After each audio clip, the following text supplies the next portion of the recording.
I am so sorry to have kept you waiting. Have you been here long? And I think our first mast was set in the 1600s. We've been incorporated since 1830. We're not going anywhere.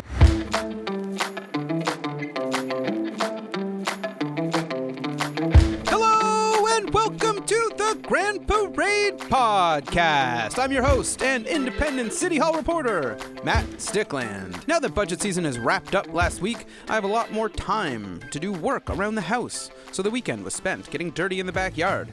I was cleaning out berry roots to try and tame the wild berry bramble in the corner of our garden. I've also been making trellises for squash and peas. But more relevant to you is the plan for this show now that budget season has wrapped last week.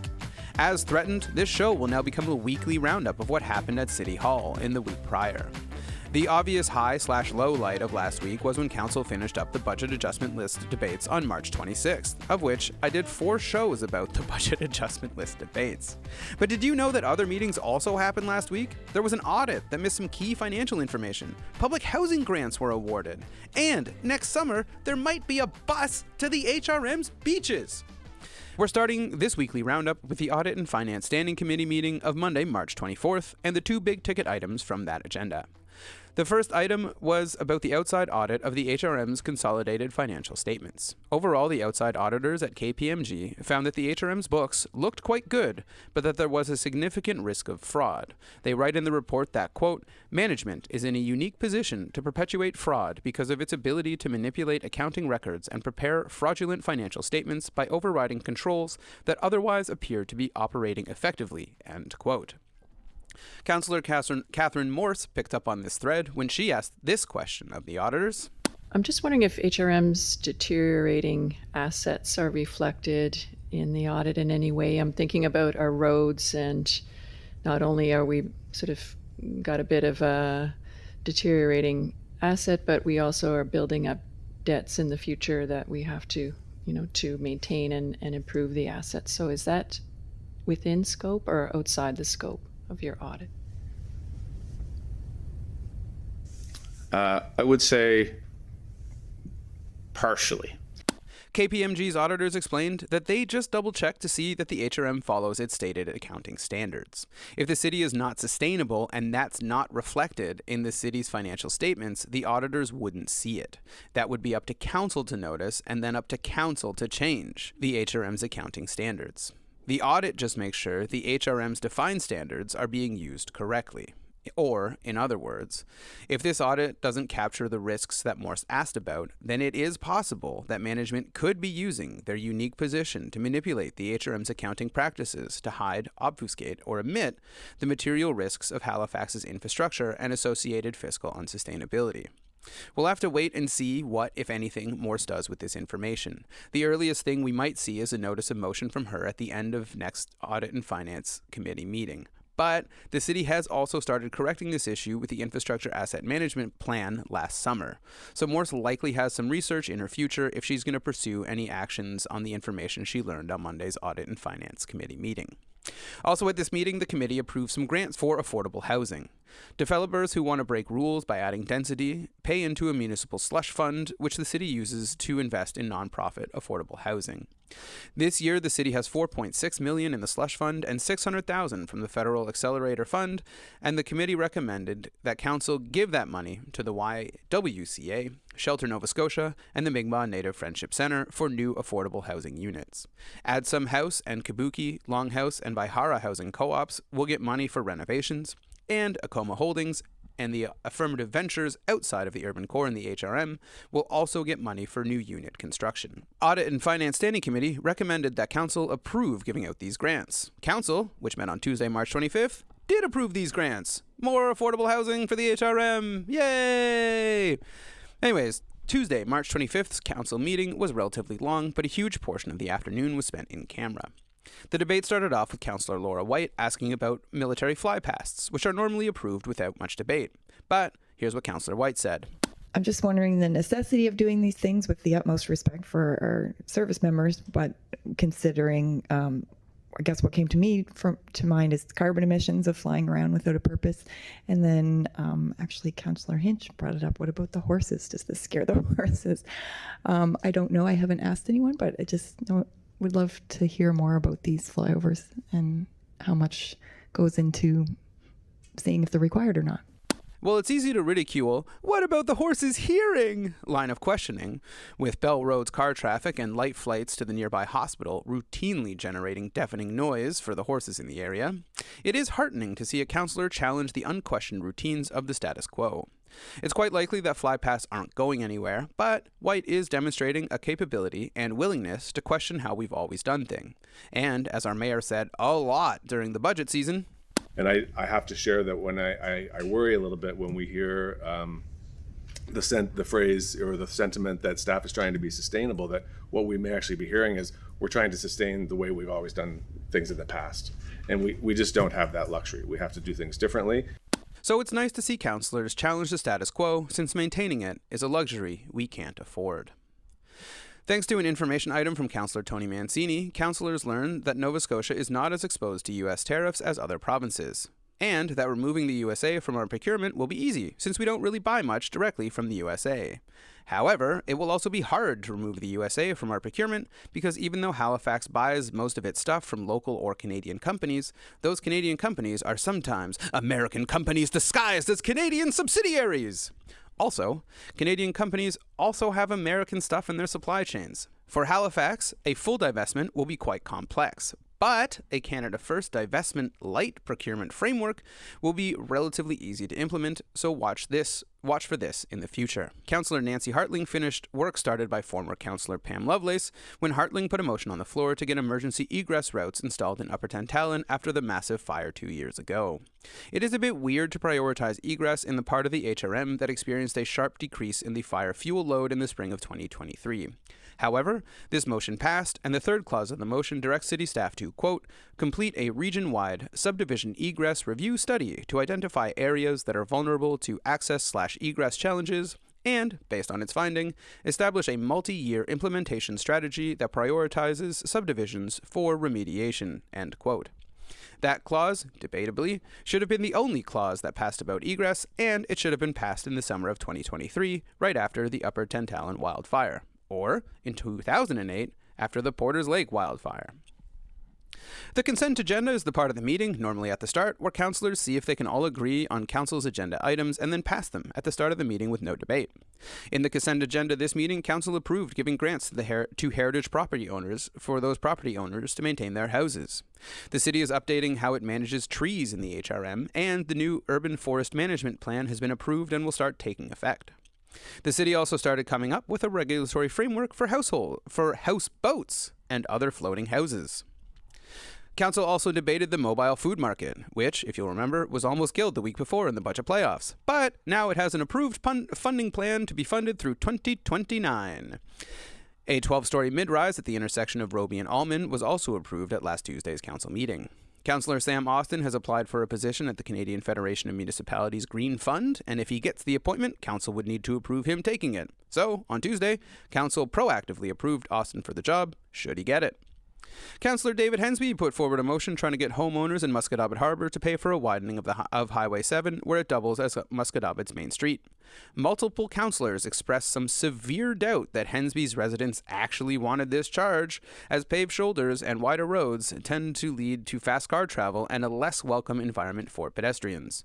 But this passed as councillors deferred to Hensby's desire to make himself unpopular with the residents of Musquodoboit Harbour. As an aside, Councillor David Hensby keeps saying paved shoulders are an active transit lane, but Councillor David Hensby has yet to accept my offer of going for a bike ride together on Highway 207's new active transit paved shoulders. I wonder why. And finally, from Tuesday, Councillor Jean St. Amand put forward an interesting motion asking Council to consider the future of social media in the HRM. Here's what he said in support of his motion. I think we all recognize the critical role that communications play in our jobs as councillors. What sometimes doesn't get all the attention that it needs is that communications is an integral part of how we deliver services in the municipality. We don't really need to look a whole lot further than some of the feedback that we got in our emails, our phone calls, and in the public presentations that we've received in this chamber over the last several weeks going into the budget process. Passionate pleas from the public for more information and greater engagement, pointing to specific instances in which they had no idea something was even happening. Our long budget process is an example of how transparent we can be. I think Councillor Cleary made a very emphatic point that we have increased transparency with this process. But transparency doesn't immediately necessarily lend to residents knowing what they need to know. So we're pretty fortunate. We're in modern times, lots of communications tools and technologies scale extremely effectively. And so this is important not just because we're in a growing municipality, but it also means that we have opportunities to expand our reach and effectiveness without increasing costs, which we're all rather fond of keeping in control. So, you know, we've spent weeks talking about the municipal budget and looking for ways to do more with less. I think we need to remain focused, deliberate, accessible, and equitable in our communications efforts. So I think there's three key benefits in the communications tools that we need to be reflecting on, and I hope, I think they bear mentioning specifically, but I'm sure as councillors and as professional communicators, you're all going to recognize many other opportunities as well. The first is HRM's commitment to continuous improvement. It's imperative that we continue to revisit how we do things as part of our stated objectives. And, this provides a valuable opportunity. We get to do a little bit of self-analysis, critique how we're doing things, identify opportunities to improve, and gradually refine our processes. It's a vital part of how we're meant to work as a municipality. Broad reach of effective communication can be extremely efficient and economical. So as we continue our ongoing debate about the budget, and that's at the very heart of the discussion that we have around efficiency, we want to get the most bang for our buck. So streamlining our communications can provide tremendous cost benefit, and as we employ scalable tools that are managing our effectively with our resources, the efficiency of these communications tools can provide added bandwidth to our processes.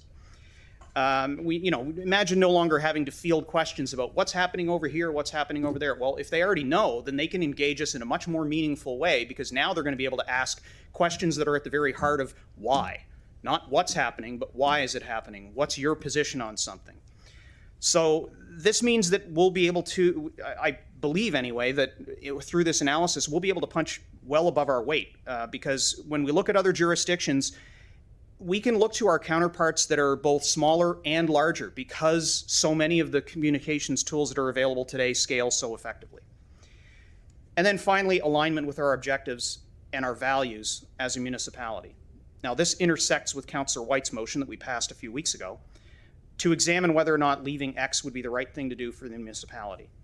I'm interested in expanding that discussion to where we should be as far as communication tools are concerned, not just to align with our values, but also to look at the effectiveness and the reach of our communications to help us reach residents and really truly engage with the residents that we represent. This has the potential to be a really interesting motion if the city considers its sovereignty in researching this report. As multiple councillors pointed out during the debate, they and the city are dependent on social media for communicating with the HRM's residents. But if the city doesn't have any control over what happens to information it puts out on social media, and American corporations have absolute control over the city's digital communications, is Halifax a sovereign city? Probably not. Can Halifax afford to strike out on its own in the information world? Also, probably not. So how, then, can the city take back some of its information sovereignty without having the money or institutional strength to create an independent alternative? Who knows? But that's why I'm excited for this report. Switching gears, on Thursday, the Special Events Advisory Committee met and got a slew of presentations from organizations who receive municipal special events grants. And then the committee passed its meeting schedule for the year. Also on Thursday, the Transportation Standing Committee met and debated 3 motions. Due to the sprawling nature of the HRM's approved development patterns and resulting car dependency, people don't have enough room on their property to store all their personal vehicles. These private 1-ton metal vehicles are being stored on public streets for free, and people's personal property is blocking public good delivery, like snowplowing and public transit. Since the city is letting people store their private property on public roads for free, resulting in a massive negative consequence for municipal public service delivery, Councillor Patty Cuddle asked staff to come up with solutions to stop people from storing their private property in ways that prevent the city from delivering taxpayer-funded public services on taxpayer-funded streets. The obvious and low-cost answer is to end private vehicle storage subsidies, meaning end free street parking. But we'll see what staff come up with. Also on the agenda, Councillors Sean Cleary and Trish Purdy have been working hard to try and get Halifax Transit to provide bus service to the beaches on the Eastern Shore. In the past, a service like this has been impossible for the HRM because the city has been unwilling to talk about the unsustainability of automotive transportation. This, combined with keeping taxes low, means that all municipal departments except for the police have been starved of resources to function effectively. The beach bus got approved, and if it's feasible, or if staff find funding for it, there will be a plan for a beach bus pilot starting in 2026. To set your expectations accordingly, you should try and catch this bus from Spring Garden Road, which, as we all know, has been pedestrian-only since the successful implementation of the transit-only pilot in 2021. In the interest of breaking down how politics works in practice, here, during this debate, Councillor Patty Cuddle chimed in to say this. Yeah, so I'm very much in support of this too. My only disappointment is that it's only looking at the Eastern Shore. Over on this side of the harbor, a lot of people go to Crystal Crescent. I had a woman contact me last year who has a 5-year-old. She lives in Spryfield. She's a single mom. She doesn't have a car, and she has not been able to take her daughter to the beach yet because there's no way to get to Crystal Crescent, even though it's just a 20-minute drive. For people who are new to watching politics, this is an interesting play to break down. In a government body where people are independent actors, they only manage to get stuff done if they form alliances and work with people who have similar goals. It's how a progressive councillor like Sean Cleary ends up working with a conservative/austerity populist like Trish Purdy. In her public remarks, Patty Cuddle is essentially telling Purdy and Cleary that they have a potential ally in Cuddle. But in order for Cuddle to jump in, she wants to see the same service for beaches in her area. In theory, what should happen next is that Cuddle should join the other two, and when the pilot comes back next fall, Cuddle, Cleary, and Purdy will work together, figure out what didn't work in the pilot, figure out what the program needs for their specific local communities, and then figure out how to fund it.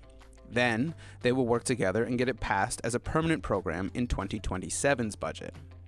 The action in politics is not at high speed as it is in hockey, but the action is way more consequential and just as exciting if you know what to look for. And now, you do know what to look for in next year's beach bus pilot. But that did it for Council last week, and that'll do it for me today! As always, I need to remind you to like, review, subscribe, rate, I don't know, anything you can do with this podcast on your phone, do it. Please, it helps a lot. If you have any questions for me, or if you want to find me on social media, you can do so at Land of Sticks, wherever @signs are bought and sold for free, which right now is Instagram and Blue Sky. This podcast can be found wherever podcasts are bought and sold for free, including YouTube. So, yeah, I guess that's it. That's it. All right. Until next time, that'll do it for me. Thanks for listening. Bye.